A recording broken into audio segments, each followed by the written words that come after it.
everyone, my name is Bombshell. Welcome to my channel. It's Bombshell Television. Musho my latest musho zviri kupisa. Kana uri munyowani pa channel usati subscriber.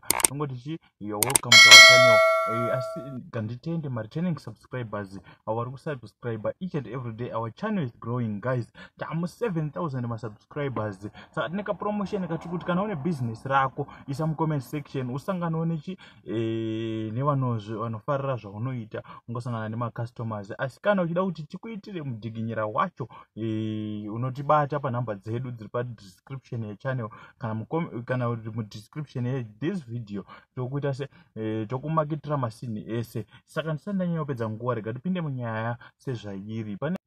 Right, hello everyone, my name is Bombshell. Welcome to my channel. It's a Bombshell Television. Right, pane nyaya ndanayo video remaimbira aida Voltz JT kudhara and vazhinji vari kuti zvaakuprova right now kuti zveshuwa kana WaHoly achitaura kuti he is my son and he is the son. Sada kuti mutiudzewo zvamunofunga in the comment section below. Don't forget to like this video and share kune vamwewo vaone vanzwe maimbira aida Voltz JT nemaimbira ari kuita right now kuti zviri kuenderana here kana kuti akanonoka hake kuchinja skill hatizozive, but vazhinji vari kuti akariwana kuna WaHoly. So team Voltz JT tikudzei singangano team rangu riri kutengesa maka air freshener ari kubuda pa screen apo mungotibata kana kune vanomada ndo ari kubuda pa screen apo mungotibata anowanika pa Helensville kana kuti pa Hood kune vanogara muBroadway vanoziva.